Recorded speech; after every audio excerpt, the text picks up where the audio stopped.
wabarakatuh. Nah, apa kabar sahabat Kicau Mania Murai Batu?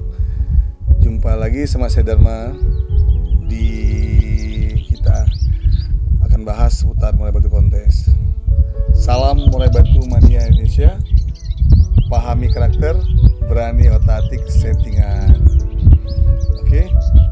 Nah, di segmen hari ini kita akan bahas tentang murai batu pastol. Nah, 4 yang harus dihindari murai batu pastol. Nah, di sini ada 4 yang harus dihindari oleh murai batu pastol. Jadi, kita dalam bicara memelihara murai batu pastol, memang kadang-kadang itu punya chemistry sendiri. Nah, di sini kita akan bahas lah tentang murai batu pastol. Nah, di sini menarik.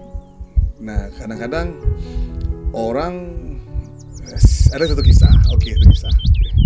Jadi saya punya teman, punya sahabat, dia punya murai batu pastol. Dia sangat sayang sama burung tersebut, sangat berambisi lah. Oh, bahasa sekarang kan, ambisi luar biasa. Jadi saya lihat itu burung bagus, prospeknya bagus. Cuman terkadang rusaknya burung murai batu pastol itu karena apa? Ambisi dari pemilik. Nah, yang rawat murai batu atau jokinya gitu. Di sini bukan masalah kita berani atau nggak berani atau kan bisa diperbaiki, bukan. Nah, kita akan bahas lah sedikit nanti di segmen ini tentang murai batu pastol gitu. Jadi yang kawan-kawan yang pemula yang belum tahu itu pastol adalah lepas trotol. Jadi burung tuh baru lepas trotol. Nah, biasanya sekarang udah mulai dilombakan burung-burung murai batu pastol. Nah, kalau kami dulu, orang tua-tua dulu, orang zaman-zaman dulu tuh pastol tuh pastikan tuh burung nggak akan diadu, nggak akan di tes atau di track atau dibawa ke lapangan, nggak akan tuh. Kenapa? Karena saya sendiri mengambil standar murai batu layak gantang itu ada di umur 3 tahun gitu, lebih kurang 4 kali atau 5 kali mabung baru bawa ke lapangan. Walaupun memang ada beberapa murai batu yang pastol itu udah juara, bahkan bisa bersaing dengan burung-burung murai batu yang udah mapan, ada, bukan nggak ada, tapi kita ambil secara umum lah. Nah, di sini ada 4 yang harus dihindari murai batu pastol. Nah, jadi yang pertama itu adalah murai batu mapan gitu. Jadi di sini beberapa sahabat Kicau Mania murai batu beranggapan bahwasannya kalau misalkan punya murai batu mapan, terus dia buat pelapis, terus dia pelihara pastol dengan mengharap murai batu pastol itu akan menjadi pelapis murai batu yang mapan tadi kan. Nah, pada akhirnya apa? Murai batu yang mapan terganggu dengan pastol juga akan down dengan yang akibat suara-suara yang dikeluarkan murai batu mapan gitu. Karena sifat teritorial murai batu itu ada dalam murai batu kontes. Walaupun ada beberapa sahabat saya bilang ataupun memang dia memang punya murai batu banyak dan juara, itu memang ada. Tapi kita ambil secara umum gitu, sahabat Kicau Mania murai batu. Jadi hindari murai batu mapan. Kalau yang punya murai pastol tadi itu, hindari murai batu mapan. Jangan di-track sama murai batu mapan gitu kan. Terus ya usahakan kalau memang dia udah enakan, biar aja dia enakan. Kalau toh pun dia mau dipancing, ya pancing aja pakai audio yang agak suara-suara liri, agak sedikit agak lebih santai lah itu. Dan jangan yang menekan suara murai batunya kan, yang audio tadi itu. Karena itu berakibat buruk terhadap murai batu pastol sahabat sendiri gitu. Jadi yang pertama itu adalah menghindari dari murai batu mapan. Nah, yang kedua yang harus dihindari dari murai batu pastol itu ada masteran yang gacor.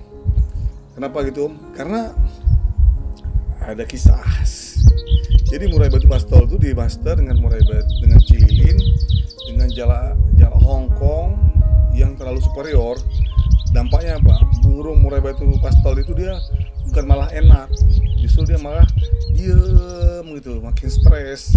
Nah, kalau kita memang mau master dengan materi-materi yang burung-burung gede tadi itu yang terlalu gacor, terlalu menekan, itu usahakan dari agak jauhan, itu lebih memang terlalu dekat gitu. Jadi itu harus dihindari master-masteran yang terlalu gacor gitu. Jadi murai batu pastol kita nggak bisa master yang ekstrim masa. Kalaupun mau master dengan jarak yang jauh. Kalau mau pakai MP3 usahakan suaranya ya sedang atau yang agak sayup-sayup gitu, itu lebih bagus, itu saran saya.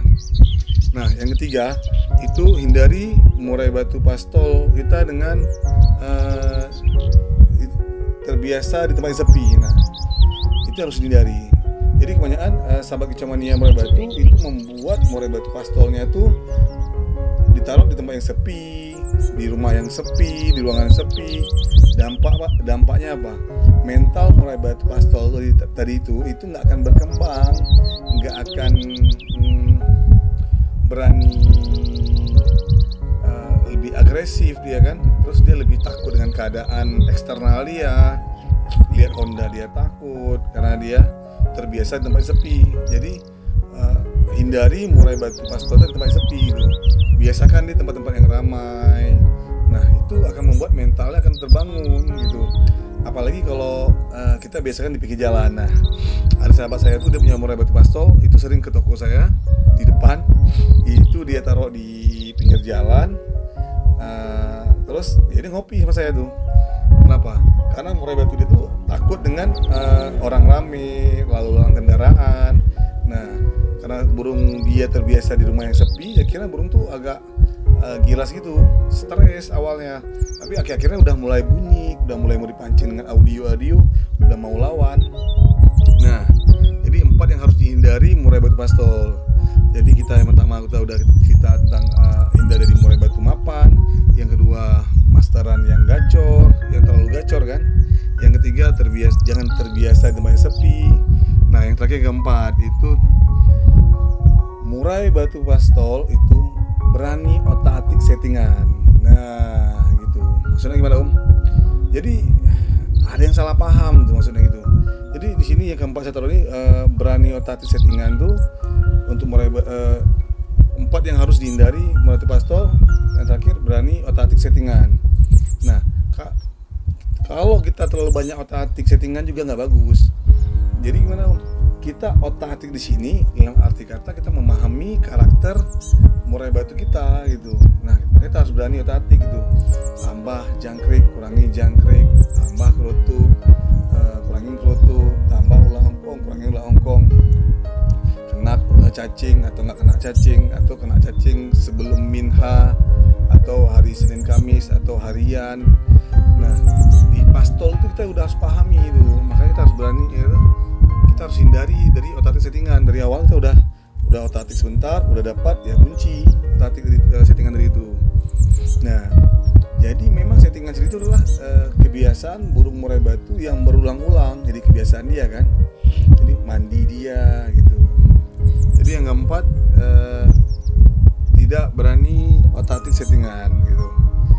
Jadi kita untuk otak-atik settingan itu diwajibkan, tapi kalau udah dapat dikunci gitu. Jadi ada 4 yang harus dihindari murai batu pastol. Yang pertama itu ada murai batu mapan. Kita udah bahas tadi, menghindari murai batu tua-tua yang gacor-gacor, hindari. Yang kedua, masteran yang terlalu gacor. Nah, masteran yang agak-agak ekstrim lah, yang suara itu bikin murai batu pastol takut gitu tuh. Kalau mau master dijauhin. Yang ketiga, hindari terbiasa di tempat yang sepi. Nah, usahakan di tempat yang ramai, yang tempat yang banyak lalu lalang orang, keadaan yang lebih bagus. Nah, itu harus dihindari tempat yang sepi. Yang keempat adalah tidak berani otak-atik settingan.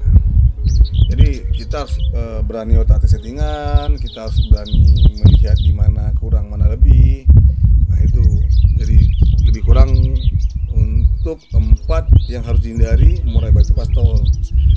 Jadi semua itu berawal dari pastol gitu. Tanpa kita pahami karakter dari pastol, kita nggak akan tahu ke depannya kan. Nah, jadi sahabat kicomania murai batu jangan patah semangat, jangan kecewa, karena semua butuh proses, butuh dijalani, butuh dihayati, butuh dilihat, ya kan. Nah, itu namanya juga kita berhobi di murai batu Oke, sekian dulu dari saya Dharma Ridik. 4 yang harus dihindari murai batu pastol. Kalau ada pertanyaan silakan ketik di kolom komentar. Kita akan saling sharing lagi. Kita akan memberikan edukasi lah, pemahaman. Yang mana kita nggak paham maka kita perjelas lagi kan. Oke, sekian dulu dari saya Dharma Ridik. Salam murai batu mania Indonesia. Pahami karakter, berani otak-atik settingan. Assalamualaikum warahmatullahi wabarakatuh.